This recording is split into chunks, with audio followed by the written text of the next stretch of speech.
Hola, buenas tardes, ¿cómo están? Bueno, hemos llegado a nuestra última clase, nuestro último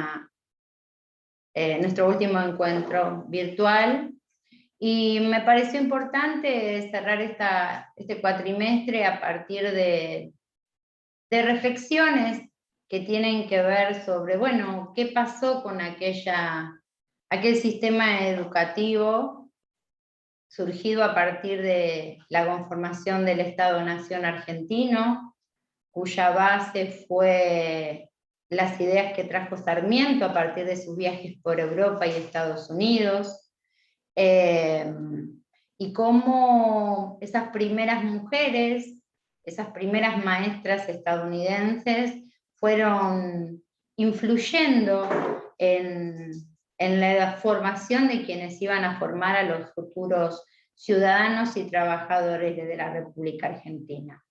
Por eso me parece interesante en la primera actividad plantearles un recorrido por estas mujeres, por la vida de estas mujeres, por sus experiencias.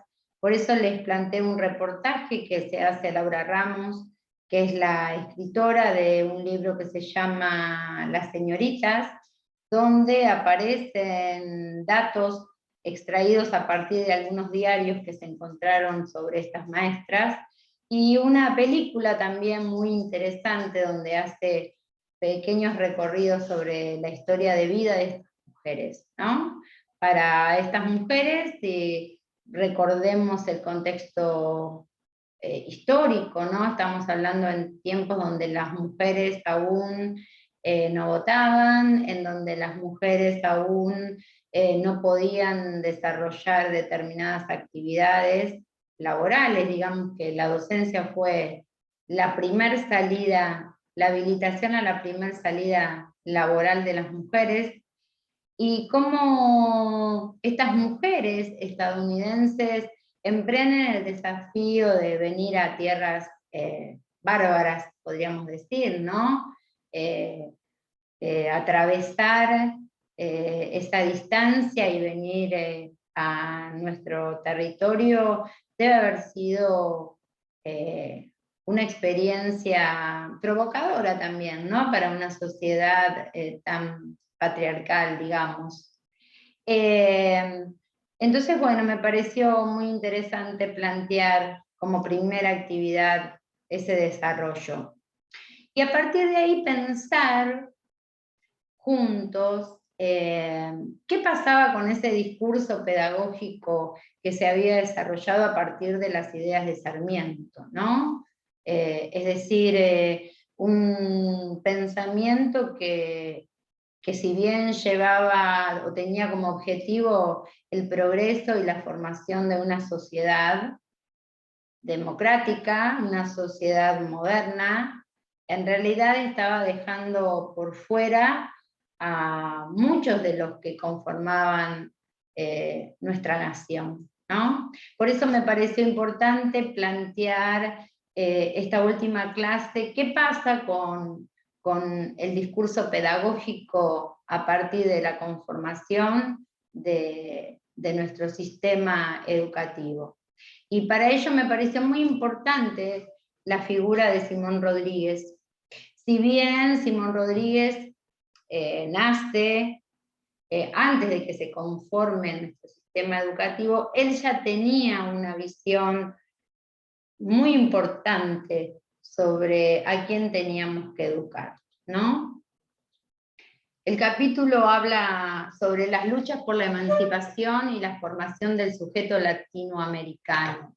Y acá es donde está el punto más destacable de esto, ¿no? De este capítulo y de esta historia y de este sujeto histórico. Él va a plantear una mirada de la educación que se opone totalmente a la idea que desarrolla Sarmiento.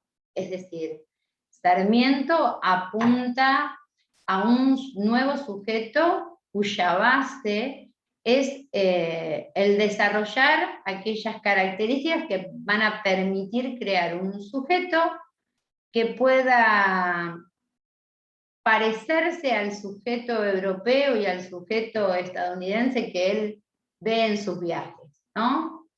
Y lo que va a decir el texto de Huergo sobre Simón Rodríguez es que su base para la educación va a ser el sujeto latinoamericano, ¿no? Es decir, el sujeto autóctono. Y hay una frase que se destaca, bueno, hay varias, ¿no? Pero de algo que dice Simón Rodríguez, dice: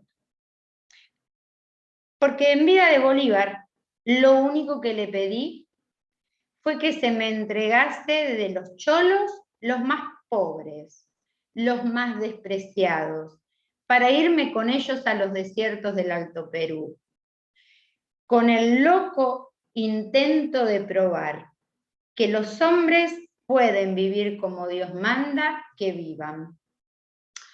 Es decir, él tenía una frase que decía: inventamos o erramos, ¿no? Es decir, él cree en la necesidad de trabajar sobre la realidad, sobre el sujeto concreto y sobre ese sujeto que queda totalmente excluido en futuros proyectos educativos, ¿no? Habla de darle voz a esos hombres y mujeres que él los llamaba los desarrapados, ¿no? Y esa es su base. Realmente la valoración de la educación tiene que ver con eso, ¿no? Con realmente generar ciudadanos. ¿Y quiénes más, qué sujetos más significativos de envolverse ciudadanos que aquellos que han sido considerados excluyentes, ¿no? Es decir, que es lo mismo que conformen o no la sociedad, al contrario, el pensamiento de Sarmiento hablaba de directamente no contar con ellos, ¿no? Entonces me pareció una figura muy importante para empezar a pensar, ¿no? Más allá de todos los ricos aportes que nos ha dado toda la bibliografía que hemos recorrido, ¿no?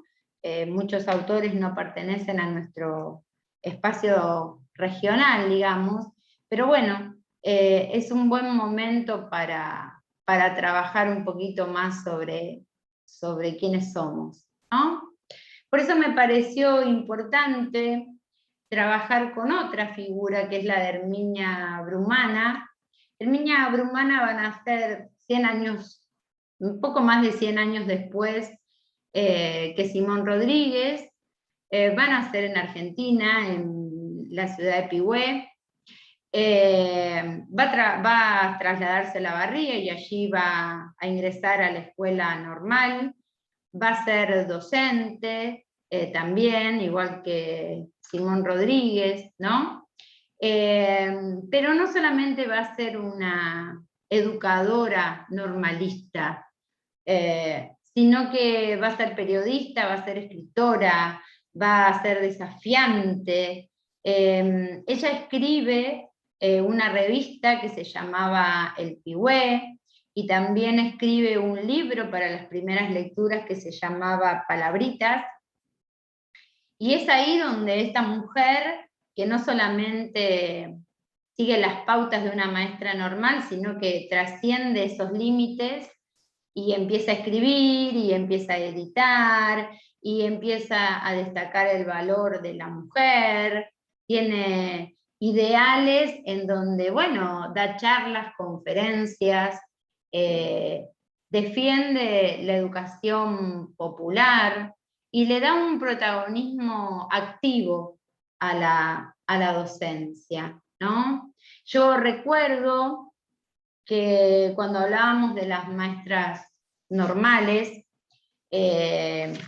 no hice a tiempo a pegarlo porque no quería tampoco abrumarlas y abrumarlos tanto con material. Pero bueno, los contratos en los cuales se firmaban, esos primeros contratos que se firmaban con las maestras, tenían un montón de cláusulas entre las que decían, ¿no?, que no podían maquillarse, que no podían andar solas por la calle, ¿no? Y me pareció súper interesante un texto de Herminia, les voy a leer un pequeño fragmento, que dice: respuesta a una normalista. Entonces es como que redacta una serie de consejos, ¿no? Y dice: ande por la calle y mire viendo. La calle es fuente de toda vida, recórrala y aprenderá cosas que no traen los libros. Coquetee y tenga novio también, cuando pueda. Una maestrita con ilusión trabaja con más agrado. Cuide su físico y su manera de vestir. Es deber de toda maestra ser lo menos fea posible y dar siempre una nota de buen gusto en su vestir. Cultive el arte y si no puede, aprenda idiomas. Es decir, habilita a que las maestras se habiliten como mujeres, ¿no?, a explorar y experimentar. Y en este invitar a las maestras a ponerse en un lugar más activo, más presente, también le está dando una imagen para desafiar a los modelos educativos que se planteaban, ¿no es cierto? Esta cosa que decía Simón Rodríguez, ¿no?, de intentar, de inventar, de experimentar, de equivocarse, ¿no? Salir de ese modelo disciplinario en el que se estaba dando los primeros pasos de la educación argentina.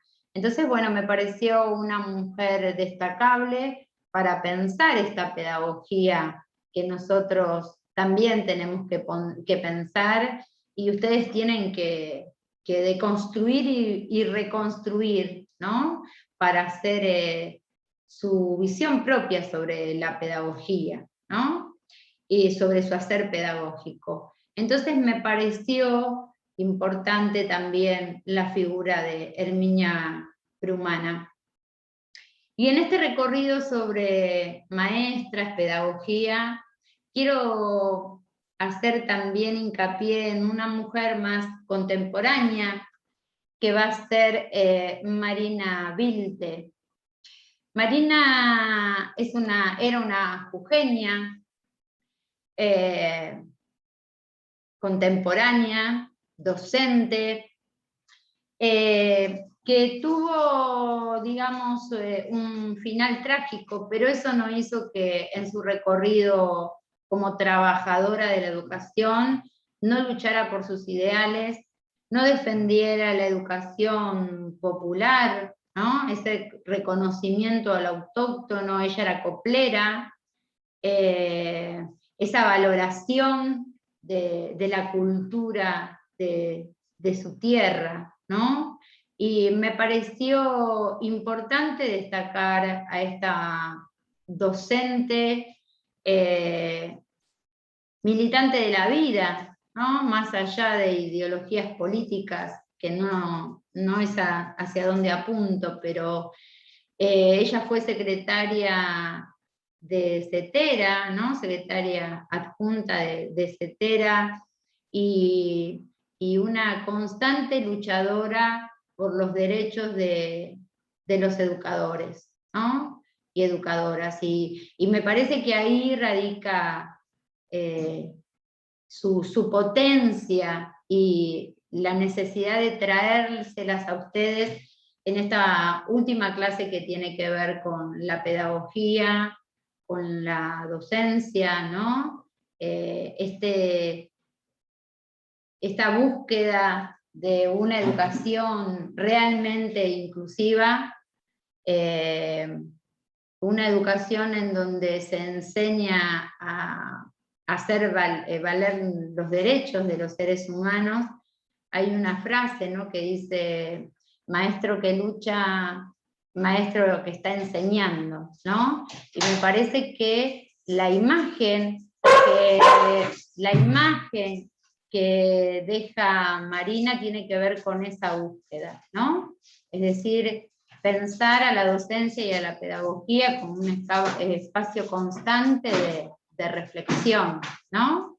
Y de inclusión de aquellos que otros ámbitos sociales quieren dejar por fuera. Y por eso me parece importante en este recorrido que hicimos por estos personajes en distintos tiempos históricos, ¿no? Me había olvidado de decirles que Marina es primera en 1976 detenida, y luego ella sigue en sus luchas, en las manifestaciones, en las huelgas, y termina siendo desaparecida junto a su hermana en 1977. Perdón por ese detalle no menor. Como bien decía, estas tres figuras que hicimos este recorrido sobre el pensar la docencia y la pedagogía, me lleva a cerrar con un contemporáneo que es Philippe Mérieux, que es un investigador francés, escritor, que tiene textos, conferencias maravillosas, y que podríamos decir tiene una visión realmente democrática sobre lo que tiene que ver el enseñar, el otro, la importancia de los valores, ¿no? Por eso este hombre ha sido fundamental en muchas reformas pedagógicas a partir de sus estudios y sus investigaciones. El texto que yo les di forma parte de una conferencia que él da cuando viene a Argentina. Está el video también, ¿no? Es la opción de educar y la responsabilidad pedagógica. Y fíjense que Philippe va a decir, no existe una democracia sin una educación democrática, y una educación para la democracia. Es decir, este investigador y este personaje francés tan importante para ayudarnos a reflexionar, va a hablar de la importancia de transmitir saberes emancipadores, ¿no? De pensar en esta formación realmente para que el sujeto sea un sujeto realmente libre, ¿no? Y que la educación sea un proceso en el cual no solamente estamos compartiendo contenidos, ¿no? Muy alejada queda esa imagen de esa educación para disciplinar y homogeneizar, ¿no?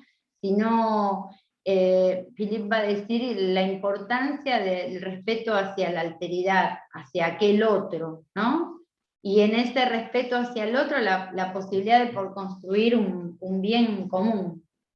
Y una frase con la que voy a cerrar este encuentro dice: una escuela que no forma a los más desfavorecidos a elegir en algo su vida, su futuro, una escuela que no los ayuda a hacer elecciones sobre su vida personal y profesional, tampoco los va a formar para que hagan luego elecciones políticas y ciudadanas. Creo que esta idea es un buen cierre para esta cursada, para esta materia, para valorizar la educación, para valorizar la tarea del hacer pedagógico, y el comprender que más allá de los contenidos que estamos dándoles a nuestros estudiantes, estamos formando a los hombres y mujeres del futuro, ¿no? Y no estamos formando a un tipo de hombre o de mujer, sino que estamos tratando, la idea es esa, tratar de habilitar a la autonomía y al poder de decisión de cada uno de ellos, ¿sí? Respetando sus diferencias. Así que bueno, los voy a dejar. Un placer haber trabajado con ustedes, espero que todo aquello que he intentado transmitirles les haya llegado. Recuerden que hoy tenemos el último encuentro, ¿sí? Un ratito, por eso dejo solo este video y dejo solo 2 actividades, porque quiero hacer con ustedes una actividad de cierre juntos, pero bueno, me despido de estas clases teóricas. Un placer y mucha suerte. Nos estamos viendo.